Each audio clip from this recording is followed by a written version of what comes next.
Bienvenido de nuevo a este podcast resumen del deseado de todas las gentes. Habiendo nacido Jesús, la historia de la redención estaba en marcha. En el capítulo de hoy, la dedicación.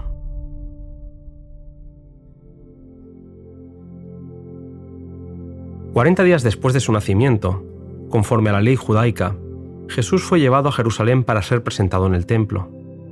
Al ser tan pobres, José y María presentaron un par de tórtolas o pichones de palomas. La dedicación de los primogénitos se remontaba a los primeros tiempos. Dios había prometido el primogénito del cielo para salvar al pecador. Este don debía ser reconocido en toda familia por la consagración del primer hijo. Cuando Israel fue liberado de Egipto, la dedicación de los primogénitos fue ordenada de nuevo.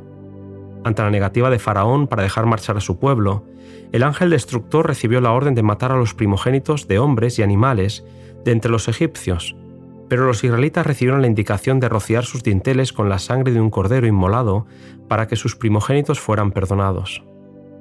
Después de enviar este castigo sobre Egipto, Jehová dijo a Moisés: «Santifícame todo el primogénito, así de los hombres como de los animales, mío es. Porque desde el día en el que yo maté todos los primogénitos en la tierra de Egipto, yo santifiqué a mí todos los primogénitos en Israel, así de hombres como de animales, míos son. Yo, Jehová». Cuando la tribu de Leví fue elegida en lugar de los primogénitos de todo Israel, los primogénitos todavía debían ser redimidos por rescate. Esta ley recordaba la maravillosa liberación de los hijos de Israel, a la vez que anunciaba una liberación mayor que realizaría el unigénito Hijo de Dios.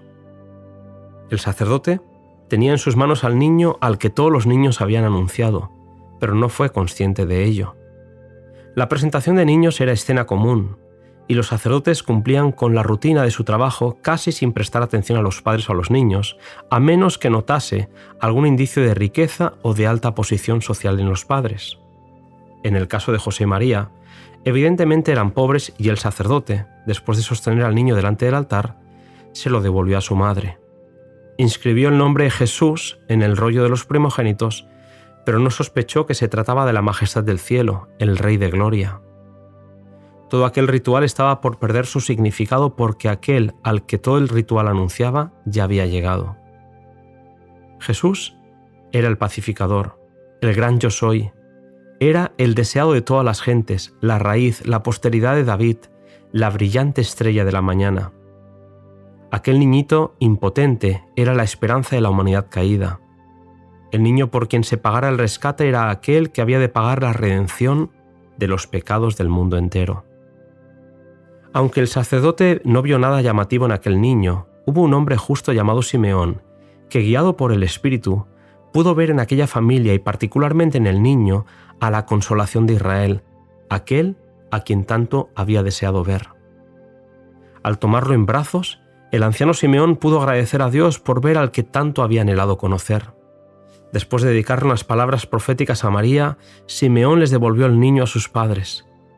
Entonces, Ana la profetisa vino y confirmó el testimonio de Simeón acerca de Cristo.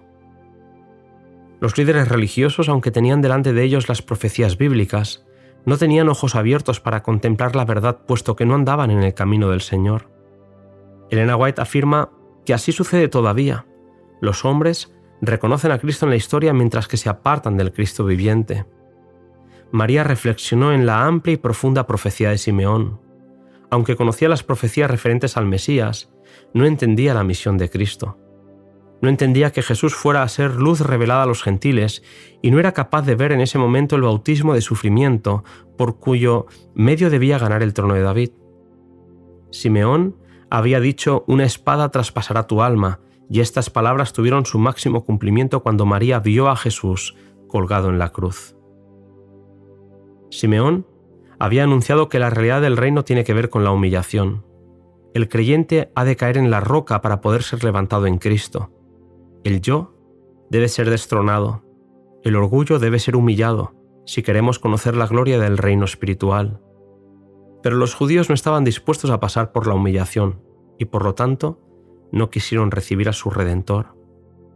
Aunque Satanás presenta a Dios como un ser egoísta y opresor, que lo pedía todo y no daba nada, que exigía el servicio de sus criaturas para su propia gloria, sin hacer ningún sacrificio para su bien, La obra de Cristo revela el corazón del Padre y muestra que aunque el odio que Dios siente por el pecado es tan fuerte como la muerte, su amor hacia el pecador es más fuerte que la muerte. Habiendo emprendido nuestra redención, no escatimará nada, por mucho que le cueste, de lo que sea necesario para la terminación de su obra. No se retiene ninguna verdad esencial para nuestra salvación. No se omite ningún milagro de misericordia. No se deja sin empleo ningún agente divino. Se acumula un favor sobre otro, una dádiva sobre otra. Todo el tesoro del cielo está abierto a aquellos a quienes Él trata de salvar. Habiendo reunido las riquezas del universo y abierto los recursos de la potencia infinita, lo entrega todo en las manos de Cristo y dice: todas estas cosas son para el hombre. Úsalas para convencerlo de que no hay amor mayor que el mío en la tierra o en el cielo. Amándome, hallará su mayor felicidad. En la cruz del Calvario, el amor y el egoísmo se encontraron frente a frente. Jesús vivió para consolar y bendecir. Satanás manifestó que su único propósito es acabar con el Hijo de Dios.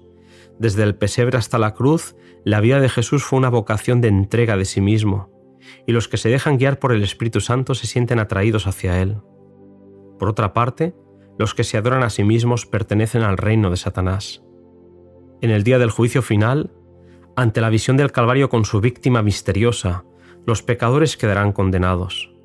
Toda excusa mentirosa quedará anulada, la apostasía humana aparecerá en su odioso carácter. Los hombres verán lo que fue su elección. Toda cuestión de verdad y error en la larga controversia quedará entonces aclarada. A juicio del universo, Dios quedará libre de toda culpa por la existencia o continuación del mal. Se demostrará que los decretos divinos no son accesorios al pecado. No había defecto en el gobierno de Dios, ni causa de desafecto. Cuando los pensamientos de todos los corazones sean revelados, tanto los leales como los rebeldes se unirán para declarar: justos y verdaderos son tus caminos, Rey de los santos. ¿Quién no te temerá, oh Señor, y engrandecerá tu nombre? Porque tus juicios son manifestados.